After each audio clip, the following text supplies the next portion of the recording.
These bloody broker conversations, I listen to them and they just get so confusing, which is why we got on an expert mortgage broker, Aaron Christie-David from Atelier Wealth, to break it down simply.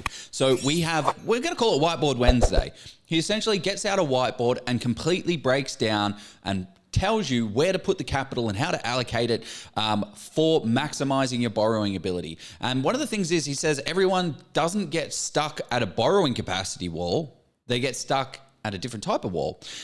Also, one of the other statements he says, if you have an owner-occupied mortgage and an owner-occupier, never use cash to buy an investment property. There's so many gems in this session. It's unreal, and he unpacks and shares ruthlessly. It's awesome. Hey everyone, my name's Joe Tucker, and together with Jeff Miles, we created Australia's largest property investment community called Oz Property Investors. We just hit 80,000 members to continually be the largest group on Facebook. We also run the Level Up Property course, and each week we interview top property experts and unpack their wisdom. And this session is exactly that. It is what we promise all the time, and it's unreal. He breaks down borrowing, lending so simply. It gets really boring sometimes when you listen to brokers drone on about, oh, blah, blah, blah, borrowing capacity, blah, blah. Not this one. Breaks it down simply. You guys are going to love it. Let's just jump straight in.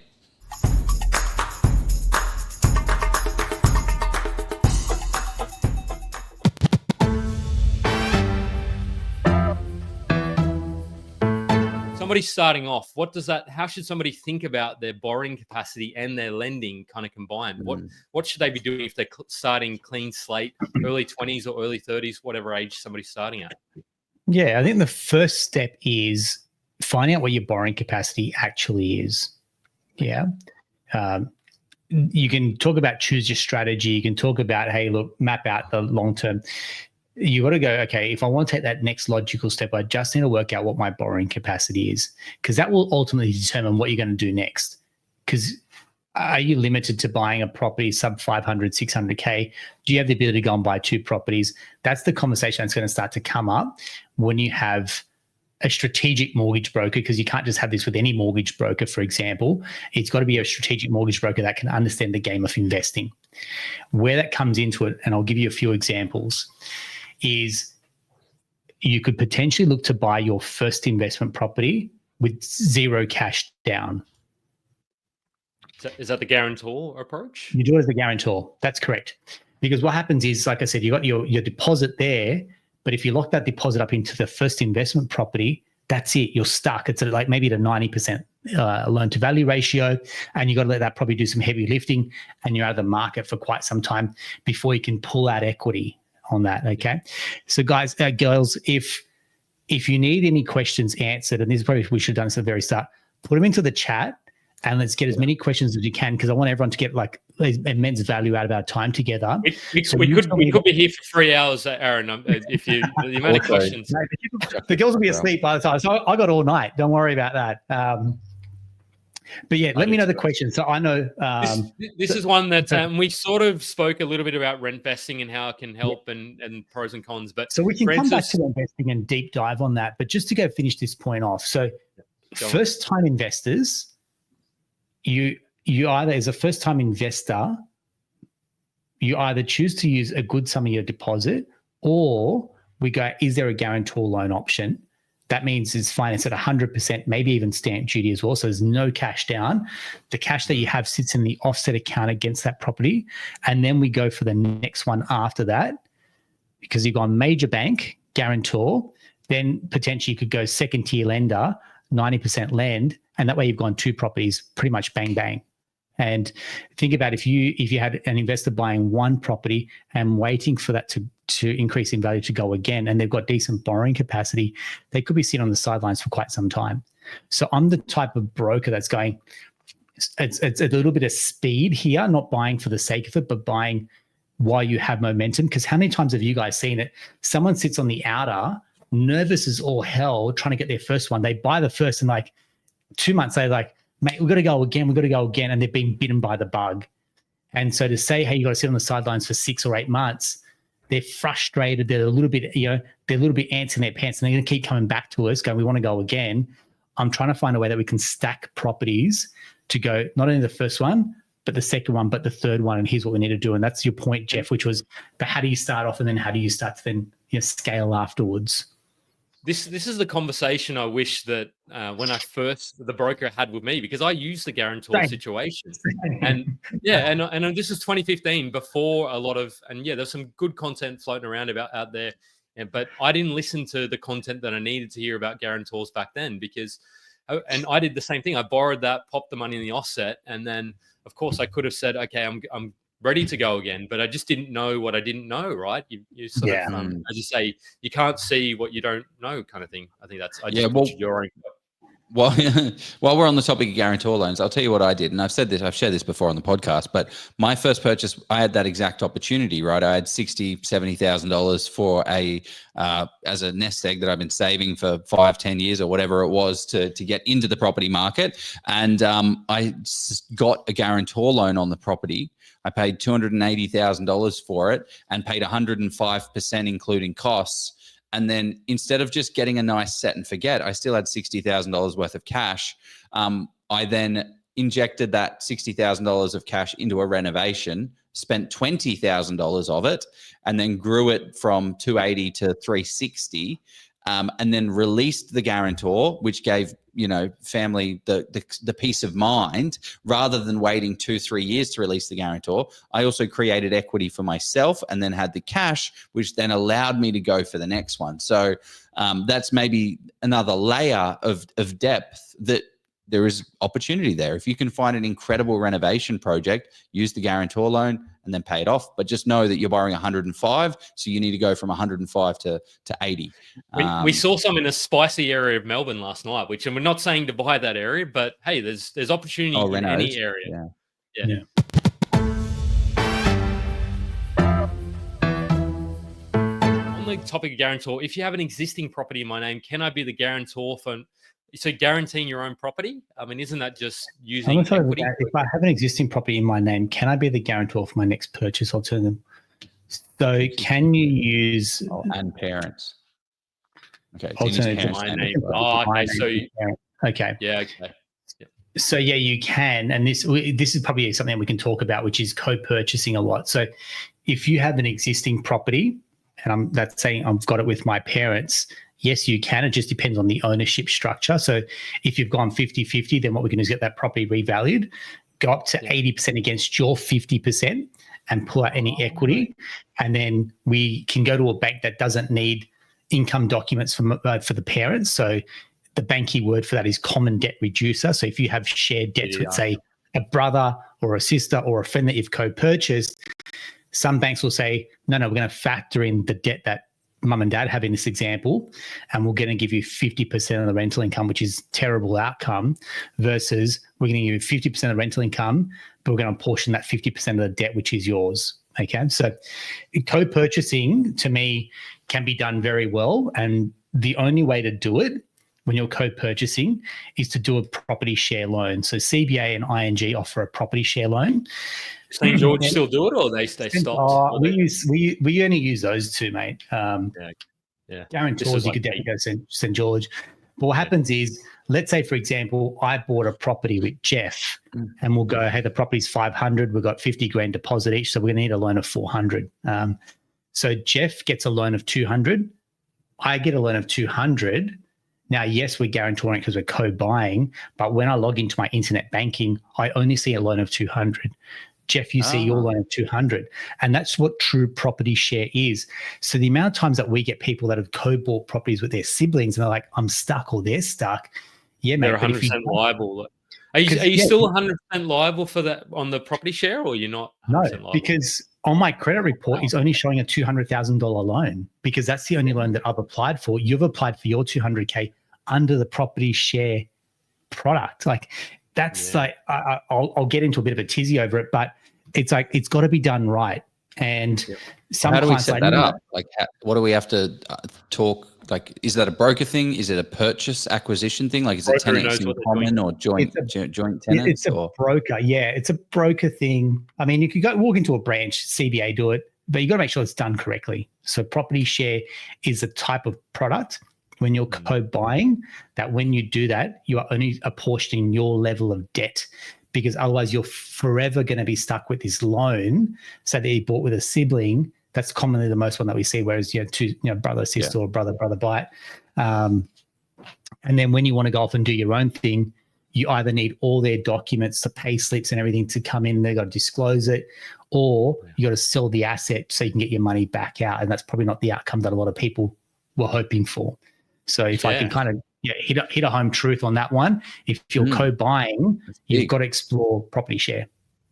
And can we refinance into property share? Like I've got, I bought a property with my brother. I want to do that because I own 100% of the debt. He owns 100% of the debt. That's not an ideal outcome because we both now can't buy property. But if we do the property share, that's great. That's an amazing product. Like that's exactly what we do for a lot of people that come to us that then they're stuck with that bottleneck of going, but I'm lumped with this debt that my brother's got. My broker says, or some banker says I can't borrow much. I'm like, okay, right. If we just split this out, and then you have property share, and now on your credit file is only showing a $200K loan, not a $400,000 loan, mate, that goes a very long way because afterwards it opens up way more lender options because common debt reducer, you're going AMP, you're going CBA, you're going St. George, for example.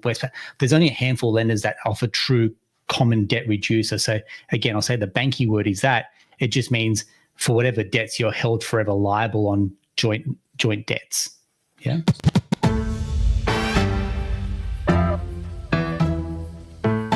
To know how you think about unlimited borrowing capacity, and maybe we're going to need a whiteboard, and there'll be plenty of questions that'll talk about releasing equity as well. So, what does that look like? Unlimited borrowing capacity, fact or fiction? Unlimited borrowing capacity to me, you see it all the time. I think it's very clickbaity with YouTube. I think we've spoken about it in the past as well. A little bit. I can find ways to get people to borrow more. I don't think that's the challenge. I don't actually think it's a problem to solve. I think it's the cash flow problem. And I'll tell you why. You guys do what you do. You find properties that are under market. You find properties that are growth corridors, for example. You could show people the amount of opportunity they can go and buy. They're like, awesome, awesome, awesome. I would buy that tomorrow. I'd buy that property tomorrow. You would. Yep. But could you hold on to that? Like, could you actually hold and weather the storm of being negative $150, $180 a week? And if the answer is no, then there's no magic bullet that infinite borrowing capacity is going to give you, because all I'm going to do is load you up with more debt. Literally, I'm just going to load you up with more debt, and you're going to keep drowning, and you're going to resent the whole property investing thing because you're like, I'm just drowning in debt and I can't even take a holiday without feeling guilty for it. I know it sounds contrary to what we're just speaking about, but it goes to the heart of what we're trying to talk about. Do you actually want infinite borrowing capacity? Do you actually want it? Because if you do, sign up and we'll load people up with debt and you'll go buy more properties. But if you can't handle the cash flow and that's something that's going to break either you or your relationship, you will grow to hate investing in property because it becomes such a financial burden and such a handbrake that it's like all the capital growth in the world will not make you happy because week to week you are in the red. And I can tell you that because I deal with investors day in and day out. I'm like, mate, we've got equity, we've got borrowing capacity. Where are we buying next? Like, dude, we've got to cover the cost for this. This investment property is vacant for 2 weeks, or the hot water's gone here, and this has happened. I was like, the roof needs replacing in 2 or 3 years' time. This is what happens when you buy property. Yeah. This is what happens when you buy property, and it's literally like I said, you've got to be able to push through the cash flow desert to get to the other side where you actually make the money. Everyone's looking for neutrally geared properties as of today at 6.5% interest rates. Find me a property that's yielding net 6.5%. I'd buy it, hands down. Maybe it's commercial, but I don't think you're buying many properties. You guys tell me, you're the experts. Net 6.5% after costs that would wash its face on repayments. Probably not happening. Yeah.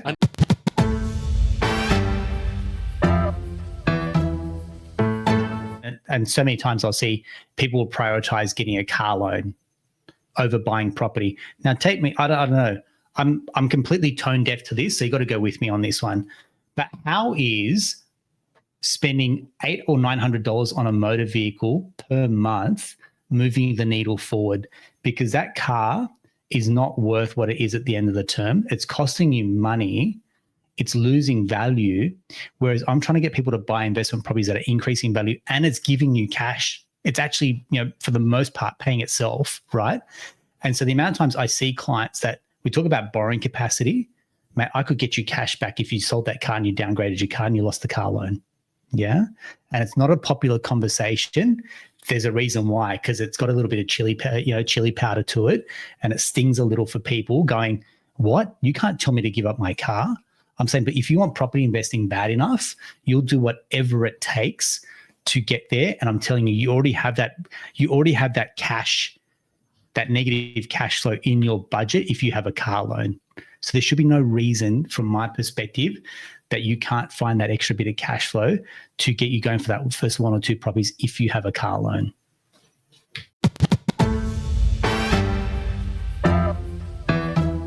Okay, so when we talk about releasing equity, and this will go to the guys and girls who are talking about buying through, say, trust. I know that's come up as well. Let me talk about equity releases, and this becomes very, very important for investors.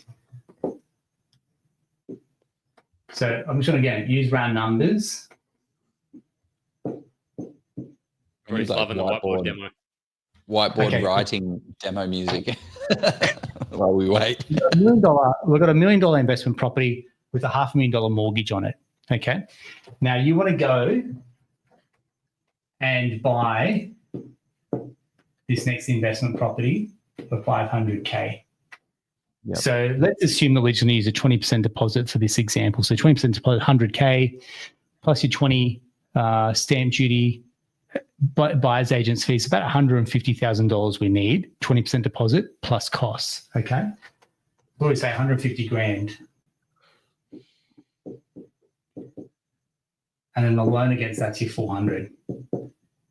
So what we've got here, by the way, guys, just so for the people that are not listening, not watching, we've got two houses here. One that has one that's worth $1 million, one that has $500,000, what looks like equity, and then we've just taken a small portion of that 500,000 as 150, and then the next property is worth what, 500,000. Oh, 500K, and then we put in $100,000 deposit, and then $50,000 for the costs, legal, stamp duty, buyer's agent fee, all that stuff.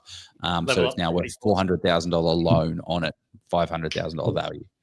So what happens here is, okay, the client wants to go and buy an investment property, which there's no problems with, right? And I say, look, I actually want to buy a few more. So what the temptation is to do a giant equity release. And so you go 80% is $300,000, okay?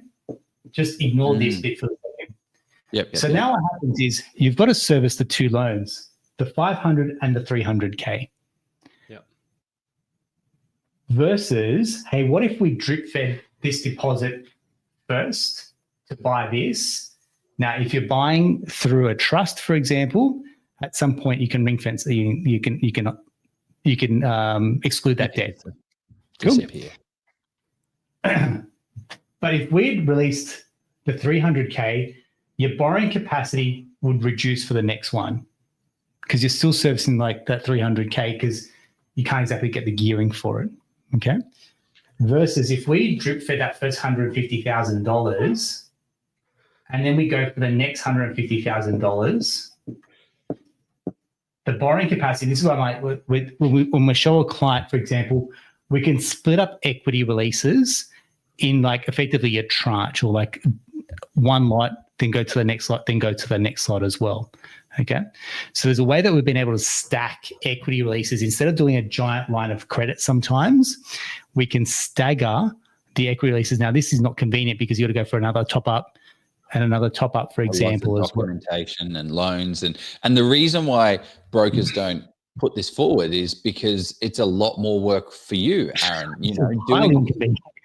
It's highly inconvenient. No one's making any money because you've got to think about it, right? Like 150K, that might be sitting there. So it's for everyone to understand, if you haven't used that money, that equity release, I don't get paid for it.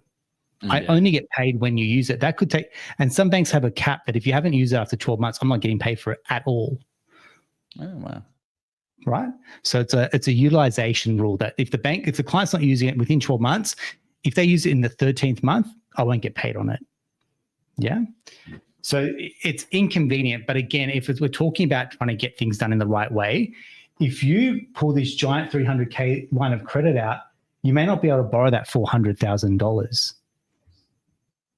Okay. Yeah. It's way too much money. It's way too much debt. You're servicing the 500, you're servicing the 300, and you can't afford to go ahead and buy another $400,000 worth of debt. Right.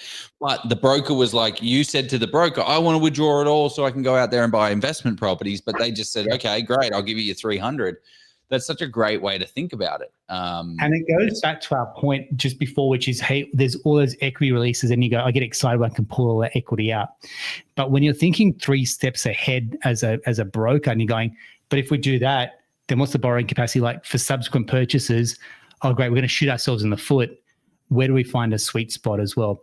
So I'm like, I'm trying to weave this together to go, it's not about the rate. Sometimes about equity. Sometimes it's about future borrowing capacity than it is about how much equity we can rip out. For example, the sum of the parts when it comes to broking isn't just what you see is what you get. This is the stuff that sits below the surface that really, when you're doing the nuts and bolts of investment lending, this is the stuff that takes hours. You guys know it. This could take you hours where you're going through combinations, simulations. But if we bought for here, but if we bought less, then that's less rental income, for example. If we bought slightly higher, then it's like, but which banks are we going to go to here? And the client wants to buy after this as well. So it's not just buy one and then we'll come back and revisit. We're always trying to be 1 or 2 steps ahead from where a client needs us to be, because we know for the ambitious investor, they're going to want to keep buying and buying and buying. Yeah.